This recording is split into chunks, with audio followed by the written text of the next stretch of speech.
que un pensamiento negativo dura más tiempo en el consciente que un pensamiento positivo. Entonces, la técnica podría ayudar a que la persona autodescubra los engaños de su mente. Cuando nosotros nos conocemos, esas máscaras caen. Con mindfulness se pretende romper con este ciclo de pensamientos. Somos nuestro juez y nuestro verdugo. Y normalmente somos más verdugo. Una emoción es algo que es inmediato. Observar todo desde nuestro presente.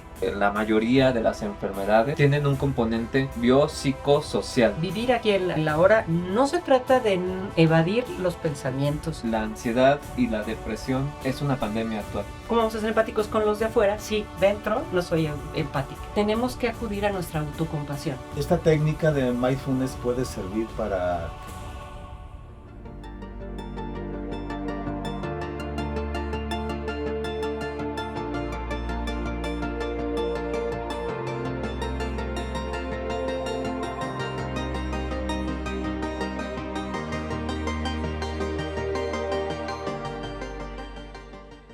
Bienvenidas y bienvenidos a otro episodio de Mística Conciencia Humana. Y como pudieron ver en el título del video, el día de hoy exploraremos una de las técnicas de meditación más poderosas y ancestrales a nivel mundial: Mindfulness. Mindfulness es una técnica que nos lleva al presente. Exploraremos qué es, cómo aplicarla, en qué momento aplicarla y cuáles son los beneficios en nuestra salud. Para ello tenemos a una invitada muy especial, la doctora Mireya Alcaraz. Muchísimas gracias por estar el día de hoy con nosotros, quien nos va a hablar sobre este fascinante tema. Muchas gracias y bienvenida. Es una colaboradora que estamos en conjunto trabajando en aspectos de neurociencias. Bienvenida y muchas gracias por aceptar la invitación. Muchas gracias a ustedes por la invitación y pues encantada de platicar un ratito acerca de mindfulness. Pues muy bien, muchas gracias. ¿Nos podrías explicar brevemente en qué consiste el mindfulness? Bueno, el mindfulness es en realidad una técnica que se basa en la atención plena. Llevar a nuestra conciencia el hecho de que estamos en el aquí y en el ahora. Entonces es hacer que toda nuestra atención se base en lo que estamos percibiendo y en nuestras sensaciones internas también. Esto nos puede ayudar a que nosotros manejemos mejor las situaciones que nos rodean y que lo hagamos con una convicción real de lo que estamos haciendo y por qué lo estamos haciendo, ¿no? En cualquier caso. Cuando hablas del aquí y el ahora, ¿nos podrías especificar un poquito a qué se refiere esto? ¿Qué es estar aquí y ahora? Parece sencillo, pero no es tan sencillo. Sí, lleva un complejo. Exacto. Lo que pasa es que el concepto del aquí y el ahora es el focalizarnos y llevar una atención. Entonces, cuando nosotros concentramos nuestra atención en algún punto y sobre todo en el aquí y en el ahora, nosotros lo que estamos tratando de hacer es hacer que seamos conscientes de las vivencias, de las sensaciones, de todo lo que nos está sucediendo, porque normalmente lo que nosotros hacemos es vivir pensando en lo que va a suceder o atrapados en lo que sucedió. Y eso puede llevarnos a condiciones mentales en las que nosotros podemos estar sufriendo de algún padecimiento. De hecho es muy interesante porque desde el punto de vista de neurociencias tenemos alrededor al día unos 70,000, 60,000 pensamientos, ¿no? Quiere decir que estamos atentos nada más a nuestros pensamientos y no a lo que estamos haciendo, ejecutando a nuestro alrededor. Y esto pues es demasiado impactante sobre cómo desarrollamos nuestra vida día a día, ¿no? Estamos en un piloto automático en donde nos estamos guiando a través de nuestros pensamientos. Y son 60,000, yo no me puedo imaginar 60,000 pensamientos a lo largo de todo un día. Y como dices, ¿no? Que están vagando en el pasado, en el futuro, y no es como que estás atento a lo que estás haciendo en el momento. Es correcto. En el mindfulness a eso se le llama también la mente de mono, que brincas de un pensamiento a otro. No estamos quietos. La mente es como un cachorro que no está bien organizado. Cuando no está entrenada la mente puede viajar de un momento a otro. Es como un mono que brinca de un árbol a otro y no tiene a veces la coherencia de seguir un patrón. No solamente tenemos muchos pensamientos, sino que lo que más abunda, y eso es lo que llevó al desarrollo de algo conocido ahora como psicología positiva, es el hecho de que nosotros estamos pensando mucho más pensamientos negativos que positivos. Y lo peor del caso es que un pensamiento negativo dura más tiempo en el consciente que un pensamiento positivo. Y entonces nos invade esa tortura de un pensamiento negativo que se prolonga por mucho más tiempo. Y eso muchas veces nos nulifica hacia las alternativas y opciones que podemos tener cuando llega un pensamiento. Por eso en la conciencia plena lo que se trata de hacer es recibir esos pensamientos sin juzgarlos, observarlos y después dejarlos pasar. Eso desde la parte teórica suena sencillo, ¿no? Pero generalmente nos la pasamos, yo creo que juzgándonos a nosotros, a los demás, a todos los que están, todo lo que está a nuestro alrededor, incluso no solo personas, ¿no? Que la pared está muy fea, no me gusta cómo se ve esto, ¿no? Estamos todo el tiempo juzgando y eso a largo plazo nos está creando un estrés, una angustia y que posteriormente se puede convertir en ansiedad y depresión. Claro. Una de las estrategias que se tienen cuando uno trabaja con el mindfulness es precisamente el enfocarte en ti y en tu sensación, pero dejarla pasar, observarla, sentirla, identificarla, porque muchas veces tenemos la emoción y la mandamos directamente hacia una reacción. Entonces, lo que tratamos de hacer con el mindfulness es reconocer las emociones. ¿Cómo vamos a reconocerlas? Sintiéndolas. Cuando te enojas, sientes el calor de la sangre en tu cara. Que sube a tu rostro. Que sube a tu rostro. El temblor, la rigidez, cuando sientes el miedo, se pierde el aire. Todas esas cosas que son muy orgánicas, las puedes empezar a representar como algo físico y entonces lo reconoces. Ante el reconocimiento de tu emoción, puedes identificarla y decir, estoy enojado. Y entonces juzgar si puedo o no llevar eso a una posición adecuada. Pero lo primero que tenemos que hacer es un stop. Tienes que detenerte y observar. Es difícil, sí, pero hay que entrenarse. Es como todo, ¿no? Como cuando se empieza a practicar al tocar un instrumento musical, a desarrollar una nueva habilidad, no sé, en cocina, en tejido, en algún arte marcial, cualquier cosa, pues lleva un proceso de aprendizaje. Lo malo es que nosotros como humanos repetir el proceso. Claro. Hasta que la conciencia se va apropiando del proceso, ¿no? Hace suyo el momento, hace suyo las decisiones y es entonces que ya podemos elaborarlo de otra manera, ¿no? Desde el punto de vista funcional, cuando nosotros lo hacemos de manera habitual, cada día lo reconocemos con mayor facilidad. Porque puede haber gentes que hagan a lo mejor las técnicas o la metodología, pero no se enfocan en que su conciencia se posesione del proceso, ¿no? Es como escribir, ¿no?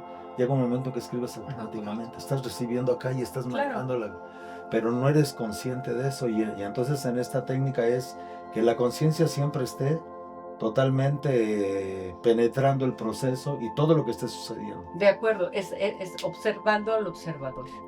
Nosotros hacemos conciencia de nuestras observaciones. Entonces, eso hace que nosotros podamos dirigir eso que nos está sucediendo hacia nuestro razonamiento. Y cuando lo volvemos razonado, entonces una conciencia razonada hace que nosotros obremos con muchísima mayor respeto hacia nosotros y hacia lo que nos rodea. Mayor asertividad en las decisiones. De acuerdo, completamente. De hecho, algo que decías es muy cierto. Cuando nosotros estamos haciendo esta reflexión, nosotros muchas veces nos caemos en algo que se llama rumiación. Los pensamientos de rumiación es lo que hace un rumiante. El rumiante vuelve a masticar su comida y la vuelve a sacar y la vuelve a comer y la vuelve. Cuando nosotros lo que tenemos en rumiación es esos pensamientos que nos torturan, que ¿por qué no lo hice de otra manera? Debí de haberle dicho, ¿por qué no lo dije como quería? No lo hice de la manera correcta, pude haberlo hecho mejor. Y eso lo único que nos dice es que tenemos que acudir a nuestra autocompasión. También tenemos que ser autocompasivos, porque ¿cómo vamos a ser empáticos si no somos empáticos? ¿Cómo vamos a ser empáticos con los de afuera si dentro no soy empática? Y a eso se le llama autorregulación. A todas esas maneras de procesar los estímulos que están alrededor, todas esas emociones que vienen y que me provocan los estímulos de fuera, y cómo los puedo regular. No solamente de cómo lo respondo y cómo lo arrojo, sino inclusive qué permito que entre a mí, ¿no? Y cómo lo voy a manejar. Si lo voy a manejar de manera autocompasiva, autorregulada, voy a tener una mejor respuesta conmigo y también con los demás. Y en este sentido, que constantemente, ya lo hemos mencionado en el canal, de que un pensamiento te genera una emoción y una emoción te genera un síntoma, ¿no? A nivel corporal. Primero una química corporal. Una química corporal, que eso ya se va a manifestar en un síntoma positivo o negativo, ¿no? Dependiendo de qué pensamiento. Y nos comentabas que la rumiación es generalmente este proceso de estar envuelto en un ciclo vicioso en tus pensamientos negativos. Sí. Entonces, con mindfulness se pretende romper con este ciclo de pensamientos, que al final, pues es la raíz, ¿no? La raíz de un síntoma, de una enfermedad.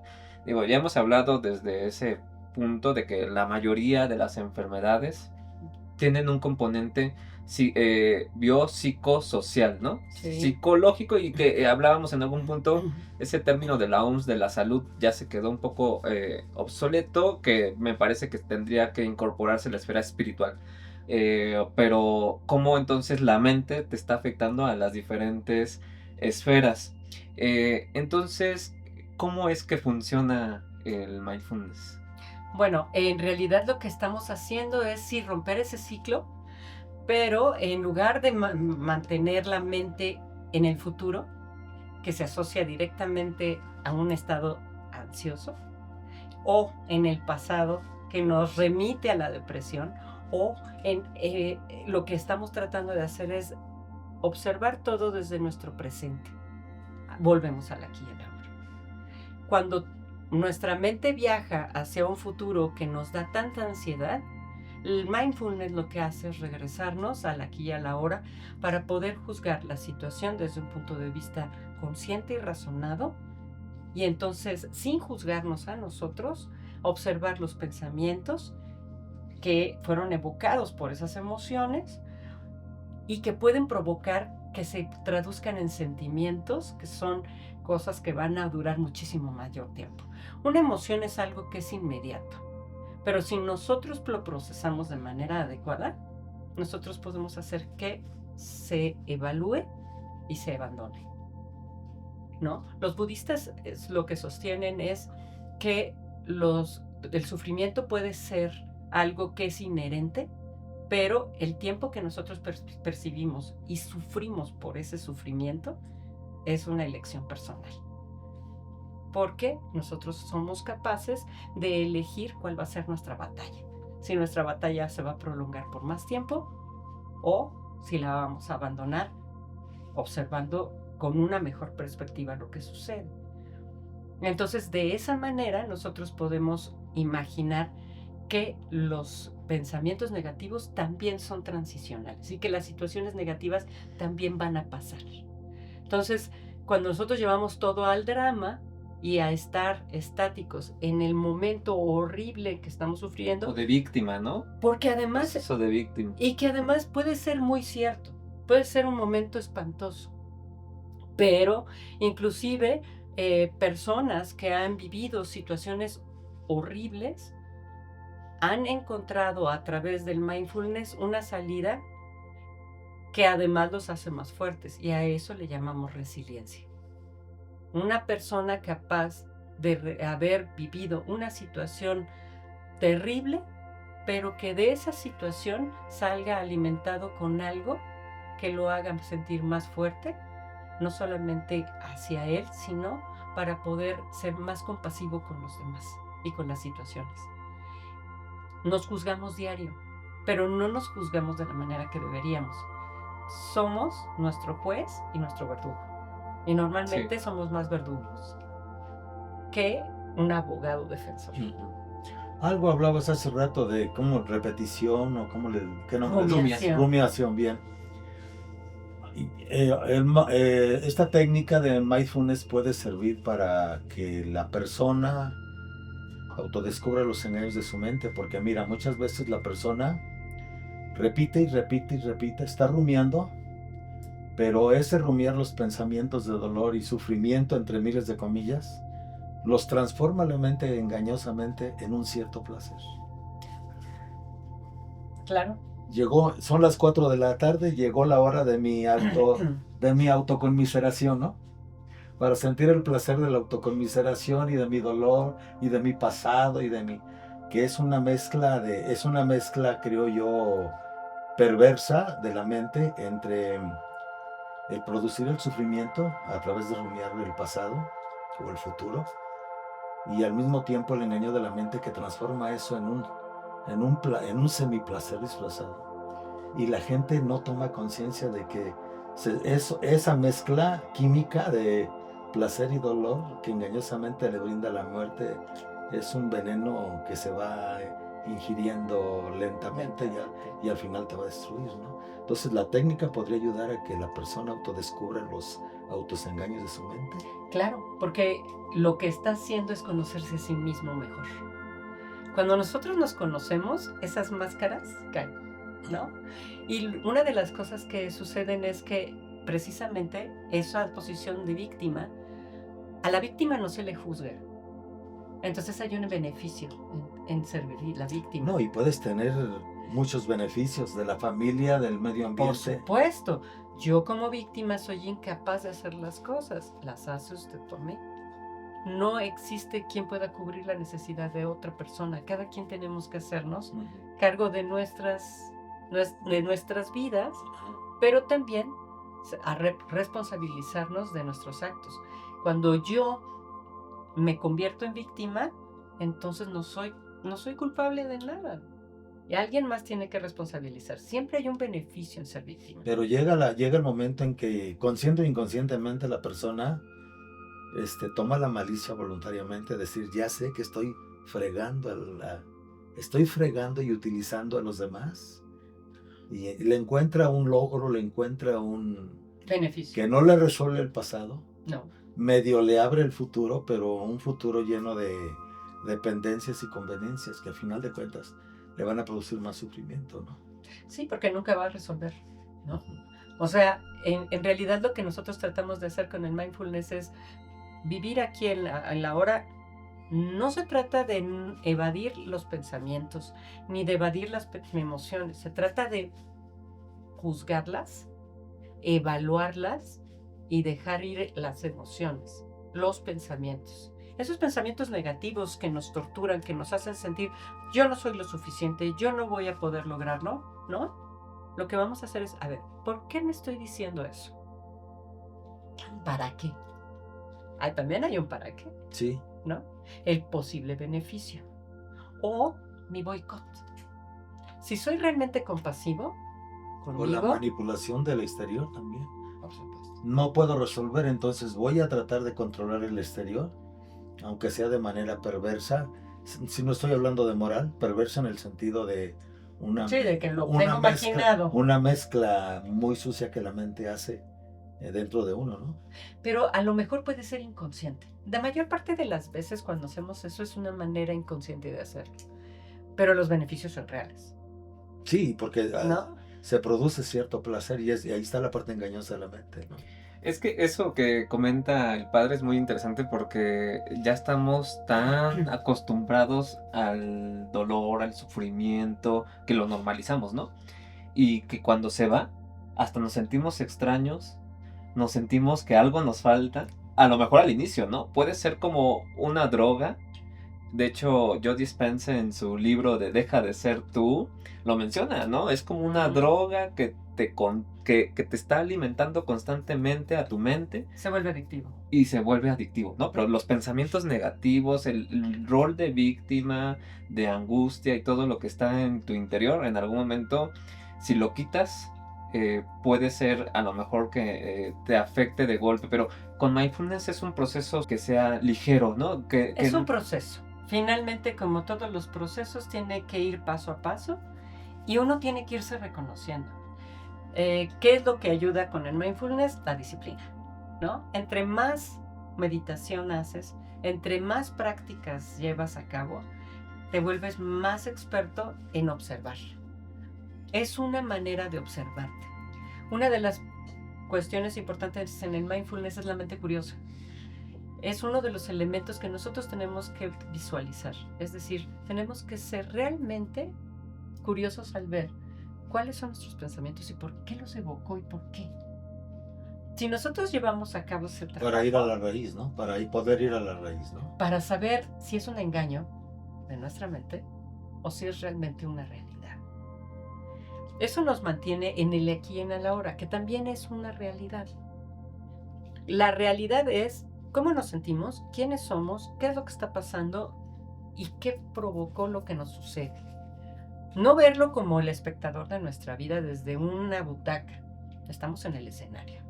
En el aquí y en el ahora, en el presente, estamos en el escenario.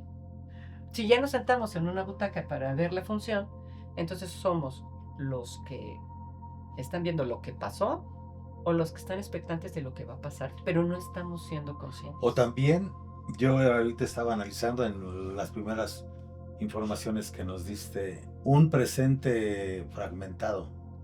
Porque puede ser que haya personas que podamos estar en el presente, pero yo estoy ahorita atendiéndote a ti.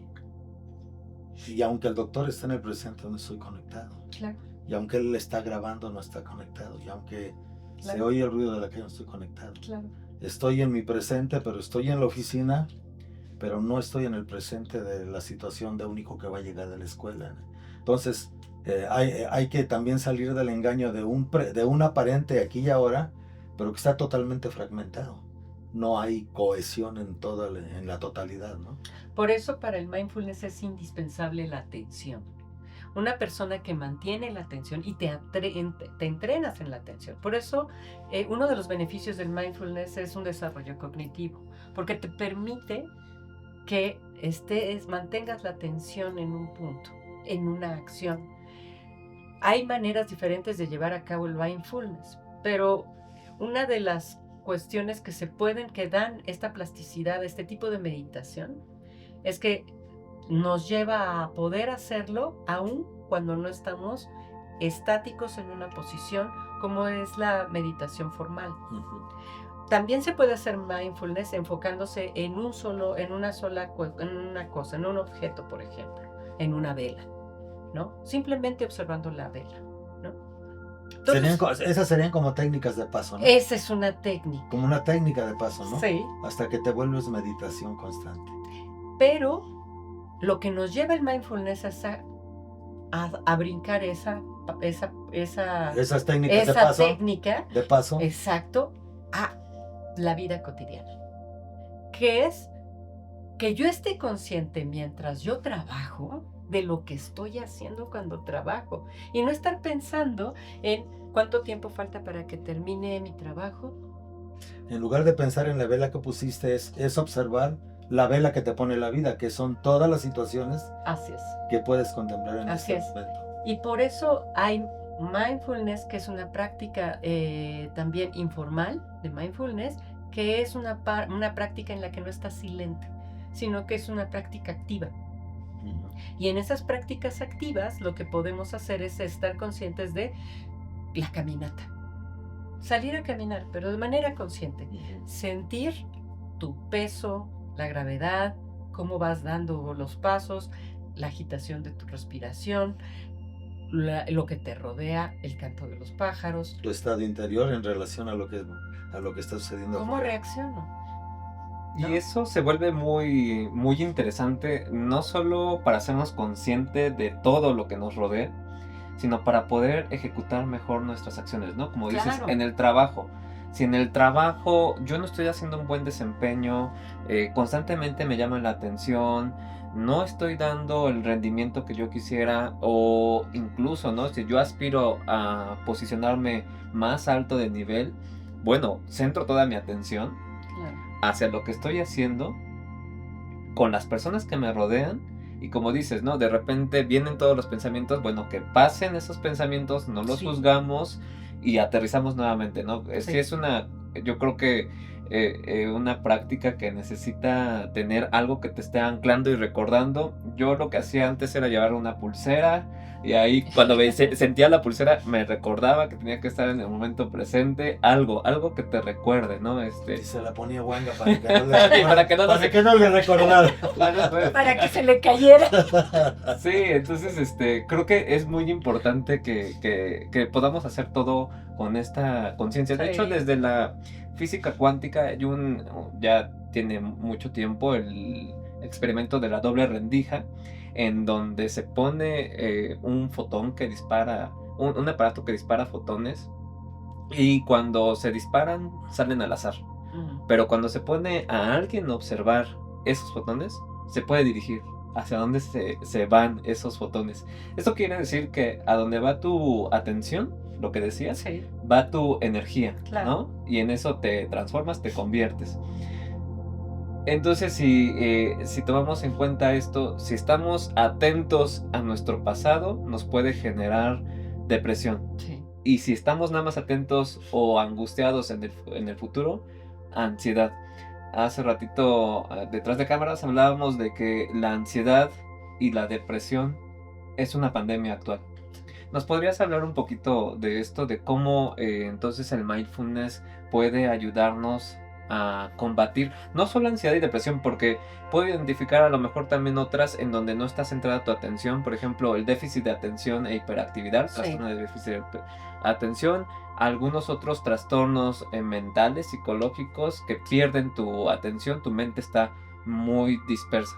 Sí. ¿Nos podrías hablar un poquito de eso, de favor? Sí, fíjate que normalmente cuando nosotros hablamos, más allá de que la pérdida del enfoque en el presente te pueda provocar la patología, quizás el regresar puede ayudar y puede ser un concomitante para superar ya que tienes esa patología. Es decir, si nosotros ya tenemos un estado depresivo o ansioso, nos puede ayudar a superarlo.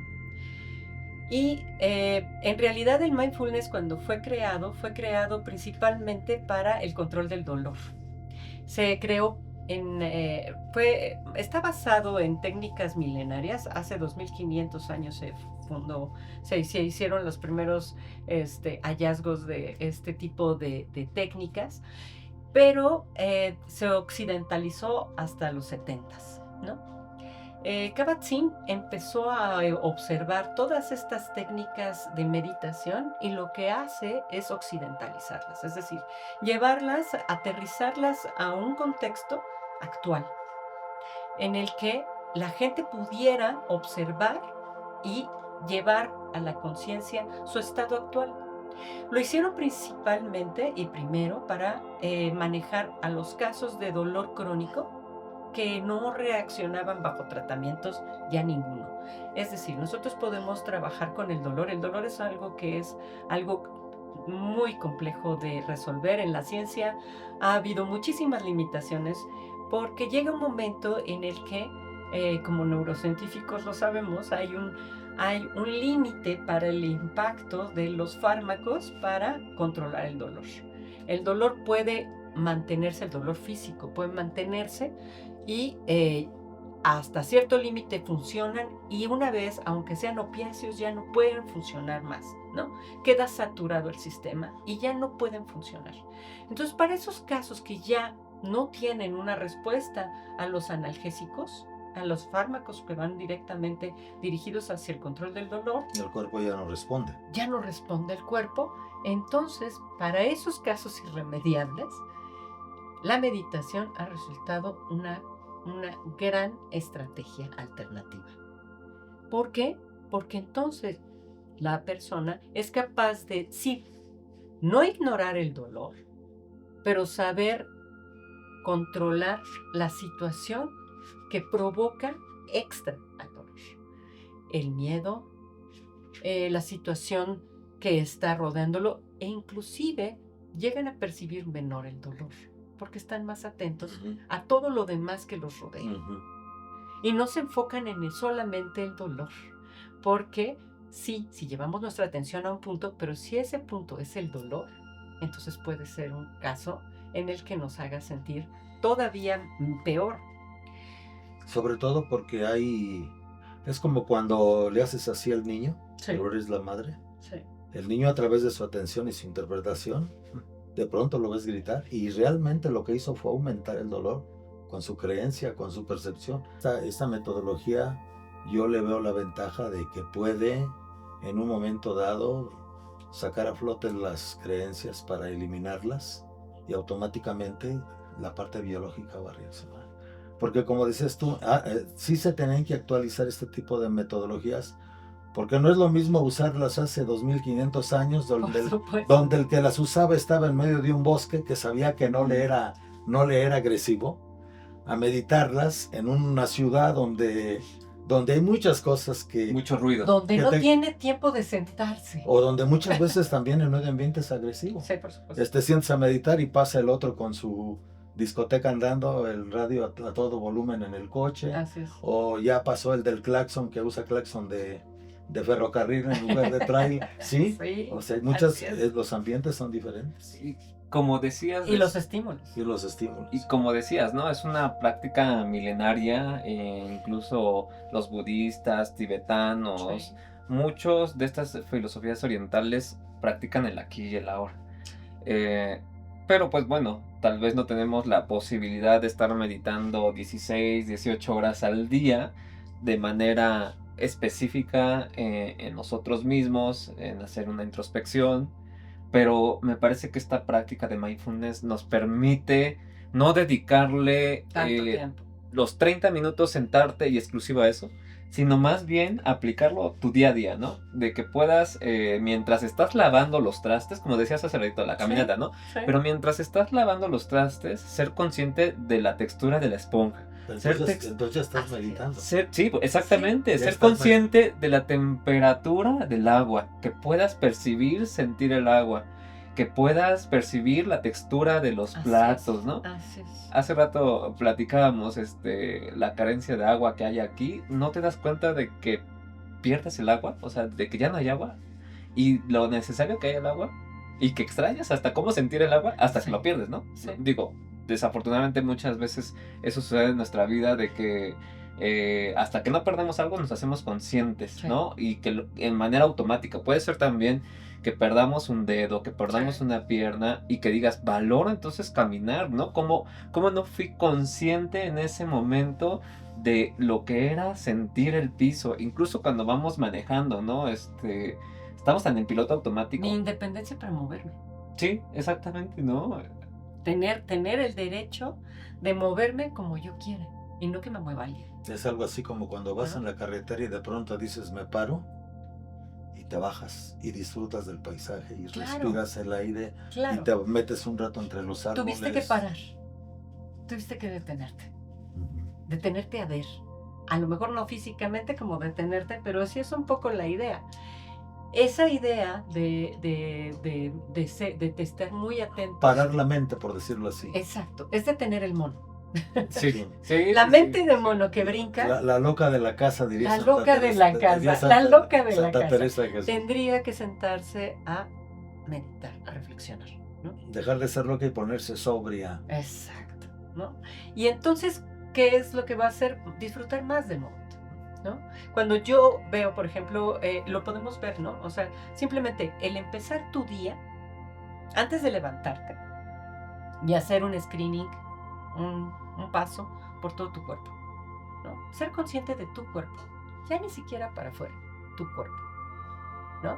Empezar a sentir tus dedos, empezar a moverlos, subir los dedos de tus pies, subir a tus piernas, sentir cómo todo tu cuerpo está despertando, empezar a mover tus manos, dar los primeros parpadeos, ¿no? Respirar. Respirar es una de las técnicas más importantes, porque se nos olvida que es algo que no tenemos comprado, que es esencial para sobrevivir, que todos hacemos de manera automática, pero que podemos llevar a la conciencia. Y que para la mayoría de las culturas es lo más sagrado, la respiración. Por supuesto. Y además la respiración nos puede llevar, si nosotros llevamos alguna intención, a recibir lo bueno y a sacar lo malo cuando expiramos. Si nosotros hacemos ese tipo de cuestiones, nosotros podemos relajar la mente y permitir que un pensamiento llegue y que sea un pensamiento distinto. Si nosotros antes de empezar, por ejemplo, una entrevista, ¿no? Una plática, respiramos hondo, a la hora de que nosotros vamos a empezar, tenemos otra posición, ¿no? Tenemos una sensación diferente, tenemos una atención distinta y podemos abordarla de otra manera. Pero si nosotros estamos pensando, ¿qué va a pasar después de? ¿Cuántas preguntas van? ¿Si seguimos? ¿No seguimos?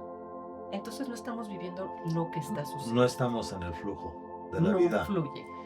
¿Cómo es que podemos llevar a cabo porque es muy importante, ¿no? Y como comentaban, es una práctica también milenaria y pilar, yo creo que de muchas filosofías que incluyen meditación, el cómo respirar. ¿Cómo desde mindfulness aprender a respirar de manera consciente? ¿Algún tip que nos puedas dar? O sea, darnos a lo mejor 3 minutos al día, o cómo sería esta práctica de respirar consciente. Con 10 minutos que tú te pongas a respirar es suficiente. Conscientemente. Conscientemente. Contando, por ejemplo. Que sepas y estés consciente de que estás respirando. Y no en otra cosa. Y llevarte a respirar, quizás te puede ayudar el contar. Por ejemplo, inspirar en 4 tiempos, ¿no? Profundo. Mantener, soltar en 4 tiempos y mantener 8 tiempos sin inspirar ni respirar. Es suficiente. Te puede ayudar el hecho de que si no has practicado nunca alguna meditación formal, cierres tus ojos, por ejemplo, y te concentres solamente en sentir cómo entra el aire frío y cómo sale el aire caliente. Cómo toca, por ejemplo, la parte superior de tus labios. Al entrar frío y al salir caliente. Muchas veces es suficiente. Cambio. Es suficiente. Hay otras técnicas que hacen sentir cómo vas sintiendo la piel a lo largo de todo tu cuerpo. Es el órgano más grande que tenemos y es el que menos atendemos. Cuando te pones la crema, ¿cómo se siente? Cuando te bañas. Todas esas cosas no tienes que llevarte más tiempo, lo tienes que hacer consciente. Con la misma velocidad, con el mismo tiempo, pero con más atención. Hacerlo cotidiano, plenamente consciente. Más atento. Por eso el mindfulness se traduce como atención plena. Estás plenamente atento a todo, ¿no? A tus sonidos, a los sonidos de fuera. Pasa algo que te distrae, lo observas, lo ves, te distrajo, sí, regresas. A mí me parece muy curioso, por ejemplo, que la gente me dice que no sabe meditar. Es que yo no sé, yo no sé meditar. Y simplemente, yo siempre les digo, ¿alguna vez has estado sentado frente a una fogata? Contemplando. ¿Te ha embelesado y te has quedado callado? Simplemente viendo el fuego. ¿Has visto una cascada y simplemente has visto caer el agua? Eso ya es inclusive un estado místico de contemplación. Sí, por supuesto. Más allá de la simple meditación, es contemplación. Y la contemplación. Ver el mar y ver una montaña y que te quedas así, ¿no? Te quedas inmerso. No piensas, ¿no? Estás toda la atención de los ojos, de los oídos, de la boca, de la nariz, de todo el cuerpo, está clavada en el paisaje. Y si llega un pensamiento, observarlo, dejarlo ir y seguir contemplando. Eso, esa abstracción, esa atención plena, es meditar. Y la gente lo hace sin darse cuenta. Y lo disfruta sin darse cuenta. Comer. Te das el gusto de un atracón sin darte cuenta de lo que comiste. ¿Qué placer puede ser si recibes el alimento y sientes la textura, Los sabores. el sabor? Primero, oler la comida, por ejemplo. Una práctica es tomar una uva, olerla, verla, sentirla. Todos nuestros sentidos están ahí. Inmersos en la uva. Darle la primera mordida y empezar a moverla antes de la primera masticación. Después la segunda, sentir el jugo, sentir todo y después tragar, ¿no? ¿Cuál es la diferencia? Que ese tipo de cuestiones nos llevan a la atención de ¿para qué estoy comiendo y qué estoy comiendo? Y si esa comida es para nutrirme o para llenar un vacío. Y misteriosamente eso hace que no comas tanto. No, Que sí. comas lo que realmente el cuerpo requiere y nada más. De hecho, hay técnicas de mindfulness y hay un grupo de mindfulness dedicado precisamente a disminuir el peso y mejorar la calidad de la comida. Inmediatamente cambia la calidad de la comida cuando la gente se hace consciente de lo que está comiendo. Cuando pone atención en lo que está comiendo. Por supuesto. Es atención en la vida, ¿no? Sí. Y esta parte que comentas de hacerte consciente, por ejemplo, en la comida y disfrutarlo, ¿no? Actualmente vivimos en un mundo en donde tenemos tanta distracción y, por ejemplo, ya comemos con el celular, ¿no? Y ni disfrutamos de los que están a nuestra... No. Hay algunos memes, hay videos en YouTube de cómo está la gente y todos inmersos en el celular, ¿no? No estás ni disfrutando la plática, la compañía de los demás, no estás disfrutando la comida que te están sirviendo. Entonces, bueno, hay que identificar cuáles son todos aquellos aspectos que te sacan del aquí y el ahora e irlos tratando de disminuir. Por ejemplo, yo a mis alumnos de licenciatura les digo, ¿realmente están atentos a estudiar constantemente? Porque me dicen, es que no sabemos por qué reprobamos, ¿no? Digo, Sí. a ver, vamos a hacer un análisis de conciencia. ¿Qué es lo que estás haciendo mientras estás estudiando? Y la gran mayoría tienen activo el celular, vibra una notificación de las redes sociales y se distraen, ¿no? Y ven la notificación, 5 segundos, y regresan, y continúan, y creen que ya aprendieron lo que tenían previamente, ¿no? Pero realmente no tienen una atención plena al estudio. Entonces yo lo que les he sugerido, por ejemplo, para tratar de quitar todos esos ruidos, es pongan en modo avión el celular, ¿no? El modo avión, 30 minutos, a lo mejor, como decíamos hace ratito, es como una droga. Sí. Cualquier cosa, no solo el celular. Ya ese tema es otra cosa que se ha querido dar el término de demencia digital. Quitar todos aquellos distractores. Les digo, a lo mejor ahorita cada media hora, luego cada hora, luego cada 2 horas y así hasta que te puedas nada más centrar. Les digo, si realmente pusieran atención a lo que se les está explicando en la clase, o sea, que no estés ni con el celular o con lo que está pasando alrededor o platicando con el compañero, todos sacarían 10. Todos sacarían 10 sin necesidad de estudiar.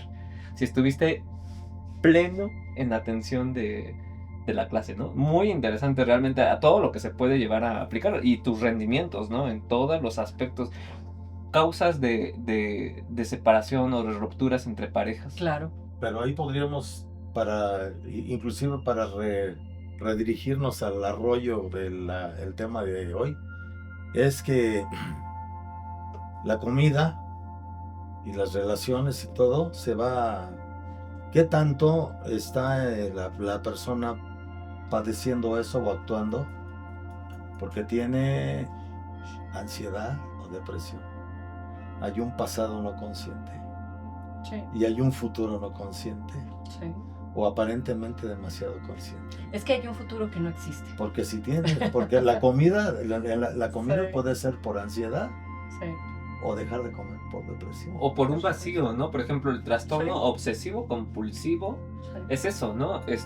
Comes algo y te llena, te satisface momentáneamente, pero yendo más a lo que hablamos en otras pláticas, es de que hay algo en tu pensamiento y en tus emociones Sí, que no está esperando- resuelto ¿Qué estás esperando del futuro o que no es resuelto en el pasado? del pasado. Exacto. Y está de manera inconsciente ahí. Exacto. Y cuando nosotros hacemos, por ejemplo, una reunión, ¿no? Cuando nosotros estamos con alguien más, sí es ideal no distraernos con un celular o con otra cosa. Y lo que decías de los alumnos también, yo doy clases y también una de las cuestiones es, tenemos esa inmediatez de los medios, que sentimos que todo tiene que ser ya, aquí. Más rápido que inmediatamente. Más rápido que inmediato.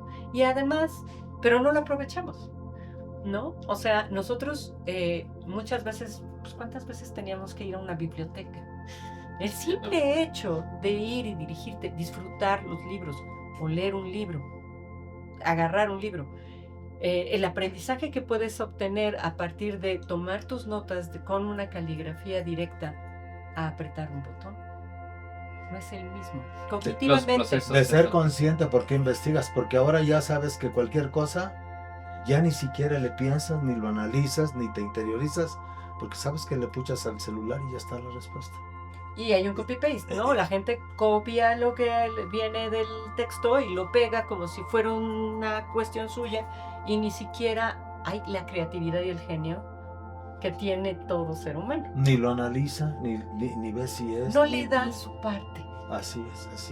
¿No? Está totalmente en fragmentación. Desconoces a tu alumno. Es un ser fragmentado. No es un ser. Es un ser apersonal, ¿no? Porque no hay esa personalidad que le puede imprimir uno cuando escribe un trabajo, ¿no? No está esa crítica, ¿no? Ese juicio. Los alumnos, y yo creo que tú me vas a dar la razón, los alumnos más interesantes y divertidos son aquellos que te llevan la contraria a veces, que te cuestionan lo que dijiste, que te dicen, que te ponen en problemas, en cualquier cuestión, ¿no?